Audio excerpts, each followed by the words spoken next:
மது பழக்கத்தை நிறுத்த வலியுறுத்துங்கள் என குழந்தைகளுக்கு வி த லீடர்ஸ் அமைப்பின் செயலாளர் அண்ணாமலை வேண்டுகோள் விடுத்துள்ளார். திருப்பூரில் நடைபெற்ற கல்வி வளர்ச்சி நாள் விழாவில் கலந்து கொண்டு பேசிய அவர், மாணவர்களிடம் மது பழக்கத்திற்கு எதிராக விழிப்புணர்வை ஏற்படுத்த வேண்டும் என கர்ம வீரர் காமராஜரின் கல்வி சேவைகளை நினைவு கூர்ந்தவர். தமிழகத்தில் கல்வி வளர்ச்சிக்கான வலுவான அடித்தளத்தை அமைத்தவர் காமராஜர் என்றும் புகழாரம் சூட்டினார்.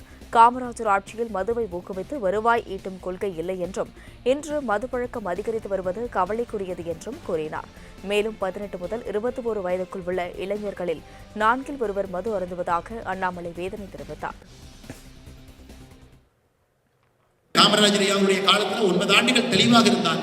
எந்த காரணத்திற்கு கூட தமிழகத்தில் இன்னைக்கு டாஸ்மாக் என்று சொல்லக்கூடிய கடைகளோ சாராய கடைகளோ நாங்கள் திறக்க மாட்டோம் என்பதில் தெல்ல தெளிவாக இருந்தார். 47 கோடி ரூபாய் பட்ஜெட்டும் கூட சுத்தமான ஒரு பட்ஜெட். ஒருவரை குடிக்க வைத்து அதிலிருந்து வரக்கூடிய பணத்தின் மூலமாக ஒரு அரசு ஒரு பட்ஜெட்டை போட்டு மக்களை முன்னேற்றுகின்றோம் என்று சொல்லவில்லை. அந்த நெஞ்சுரமும் அந்த நேர்மையும் காமராஜர் இருந்துச்சு. ஆனால் இன்னைக்கு தமிழகத்தில் எத்தனை பேர் குடிக்கிறாங்கன்னு கேட்டீங்கன்னா, சமீபத்தினுடைய ஆய்வின்படி 18 வயசுலிருந்து 70 வயசு ஆண்கள் எடுத்துக்கிட்டீங்கன்னா 24% பேர் குடிக்கிறாங்க. குடிக்கின்ற ஆண்கள்ல 18% பேர் போதைக்கு அடிமையாகும். ஆல்கஹால் அடிக்ஷன் அவங்களுக்கு இருக்கு. இதையெல்லாம் எதிர்க்க வேண்டிய கட்டாயமும் கடமையும் நமக்கு இருக்கு. இன்னைக்கு எல்லா குழந்தைகளையும் சென்சிடைஸ் பண்ணணும். ஆல்கஹாலை பற்றி சென்சிடைஸ் பண்ணணும், ட்ரக்ஸை பற்றி சென்சிடைஸ் பண்ணணும், பேரண்ட்ஸை நம்ம சென்சிடைஸ் பண்ணணும். ஒரு ஆரோக்கியமான சமுதாயத்தை, ஒரு மது இல்லாத போதை இல்லாத ஒரு ஆரோக்கியமான சமுதாயத்தை நாம் உருவாக்க வேண்டும் என்றால் நாம் அனைவரும் ஒன்று சேரும் பொழுது மட்டும்தான் அது நடக்கும். தமிழகத்தில் 24% பேர் ஆண்கள் 18 70 வயசு குடிக்கிறாங்க அப்படிங்கிறது 4 ஒருத்தர். அப்படி எப்படிப்பட்ட சமுதாயத்தை நாம் உருவாக்கி கொண்டிருக்கின்றோம்னு யோசிச்சு பாருங்க. அதுல குடிக்கிறவங்கள 18% பேர் அடிக்ஷன், அதன் மீது ஒரு ஒரு ஒரு மீள முடியாத ஒரு விஷயம் இருக்குன்னா எப்படிப்பட்ட சமுதாயத்தை உருவாக்குறோம் நீங்க பாருங்க. தமிழகத்தில் அதிகரித்திருக்கக்கூடிய இந்த கஞ்சா புழக்க வழக்கத்தையும் கூட கட்டுப்படுத்த வேண்டிய கடமை நம்முடைய சமுதாயத்துக்கு இருக்கு. அதையும் கூட நீங்கள் கவனத்தில் எடுத்துக்கொண்டு இந்த 1 மாத காலமும் கூட வி த லீடர்ஸ் அமைப்பு தமிழ்நாடு முழுவதுமே இதை ஒரு பெரிய ஒரு மாபெரும் மக்கள் இயக்கமாக எடுத்திருக்கின்றோம். அதில் நீங்களும் பங்கு பெற வேண்டும் என்று அன்போடு கேட்டுக்கொள்கின்றேன். அதே நேரத்தில் மாணவ செல்வங்கள் நீங்கள் தெளிவாக இருக்கணும். குடிக்கிறவங்களை நீங்கள் பார்த்தீங்கன்னா நாங்கள் சொல்றதை விட நீங்கள் சொன்னீங்கன்னா அவங்க கண்டிப்பாக விடுவாங்க.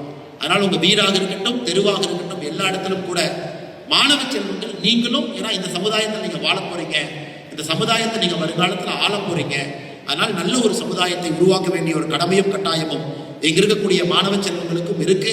அதை மறந்து விடாதீர்கள் என்று சொல்லி மறுபடியும் இந்த அற்புதமான பள்ளிக்கூடம் 41 ஆண்டுகளை தாண்டி தேசிய உணர்வு மிக்க ஒரு மாணவ செல்வங்களை இங்கிருந்து மாணவர்களை அனுப்பும் பொழுதே தேசியவாதிகளாக நாடு முதல் நேஷன் ஃபர்ஸ்ட் என்கின்ற ஒரு சிங்கிள் ஐடென்டிட்டியில இங்கிருந்து 1000 மாணவ செல்வங்களை ஒரு ஆண்டும் கூட தயார் செய்து வெளியே அனுப்பி கொண்டிருக்கின்றீர்கள். அது சாதாரண ஒரு வேலை கிடையாது. ஆனால் நிச்சயமாக இந்த காலகட்டத்திலும் கூட உங்களை இந்த நேரத்திலே பாராட்டி ஆக வேண்டும். கர்ம வீரர் காமராஜர் ஐயா ஒரு தேசிய கட்சியில பணியில் இருந்த பொழுது கூட மிக தெளிவாக இருந்தார். நம்ம பண்டிட் நேரு இந்தியாவுடைய பிரதமராக யோசிச்சு பாருங்க, நேரு எவ்வளவு பெரிய மனிதர். அப்படி இருக்கும் பொழுது இந்தியா மிகப்பெரிய ஒரு நாடு, இந்தியா முதல் நாடு, அதிலே தமிழகத்தை முதன்மையாக கொண்டு வர வேண்டும் என்கின்ற ஒற்றை நோக்கத்துல தமிழ்நாட்டினுடைய உரிமைகளை எங்கேயும் விட்டுக் கொடுக்காமல் ஒரு மிகச்சிறந்த முதலமைச்சராக இருந்த ஒரு மாமனிதர். இன்னைக்கு காமராஜர் ஐயாவை பார்த்து ஏங்கிட்டு இருக்கிறோம். விவசாயம் highest agriculture land, irrigated land highest இருந்தது கர்ம வீரர் காமராஜர் 1964. அதன் பிறகு இரிகேட்டட் லேண்ட், நீர் மூலமாக விவசாயம் செய்யக்கூடிய நிலம் என்பது காமராஜர் ஐயாவுடைய காலத்திற்கு பிறகு கிட்டத்தட்ட தமிழகத்தில் 2.5 லட்சம் ஏக்கர் குறைந்திருக்கிறது. காரணம், காமராஜர் ஐயாவுக்கு பிறகு யாரும் டேம் கட்டல, காமராஜர் ஐயாவுக்கு பிறகு விவசாயத்துக்கு யாரும் முக்கியத்துவம் முன்னுரிமை கொடுக்கல. அதையெல்லாம் நீங்கள் ஒரு இயக்கமாக இங்க இருக்கக்கூடிய மாணவ செல்வங்கள் இதெல்லாம் நான் வச்சுக்கணும்.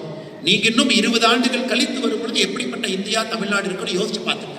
அது நல்ல தமிழ்நாடாக இருக்க வேண்டும், நல்ல இந்தியாவாக இருக்க வேண்டும் என்றால் உங்களுடைய அடிப்படை கடமையிலிருந்து நீங்கள் தவறக்கூடாது என்று சொல்லி மிக பொறுமையாக காலையிலிருந்து இந்த அரங்கத்தில் இருக்கக்கூடிய எல்லா மாணவ செல்வங்களுக்கும், பெற்றோர்கள் பெரும் அளவில் இங்கே வந்திருக்கின்றார்கள், இந்த விழாவுக்கு வந்திருக்கின்றார்கள், பெற்றோர்களுக்கும் பத்திரிகை நண்பர்களுக்கும், கிட்டத்தட்ட 20 பள்ளியினுடைய பிரின்சிபல்ஸ் அவங்க இங்கே சிறப்பு விருந்தினர்களாக அவர்கள் வந்திருக்கின்றார்கள், அவர்களுக்கும் இந்த இயக்கத்தை சார்ந்தவர்கள் எல்லோரும் பெரிய அளவில் வந்திருக்கின்றார்கள், அவர்களுக்கும் இந்த பள்ளியினுடைய ஆசிரியர் பெருமக்கள் அவர்களுக்கும், குறிப்பாக நான் டீச்சிங் ஸ்டாஃப், இந்த பள்ளியில் இருக்கக்கூடிய வாட்ச்மேன் ஐயாவிலிருந்து ஆரம்பித்து உள்ள இருக்கக்கூடிய ஆயம்மா வரைக்கும் எல்லோருமே உங்களுக்காக தன்னுடைய வாழ்க்கையை அர்ப்பணித்து பணி செய்து கொண்டிருக்கின்றார்கள். அவர்களையும் இந்த நேரத்தில் அவர்களையும் நினைவில் கொண்டு வாய்ப்பு கொடுத்த நல்ல உள்ளங்களுக்கு நன்றி தெரிவித்து, விவேகானந்தா வித்யாலயா மெட்ரிக் மேல்நிலைப் பள்ளி இன்னைக்கு 41 ஆண்டுகளாக இருந்தாலும் வரக்கூடிய ஆண்டுகளில் இன்னும் மென்மேலும் பெரிய உயரத்திற்கு செல்ல வேண்டும் என்று வாழ்த்து வணங்கி என்னுடைய உரையை முடித்துக் கொள்கின்றேன். நன்றி, வணக்கம். தமிழ்நாடு வாழ்க, பாரதத்தினுடைய புகழ் உலகெங்கும் ஓங்குக.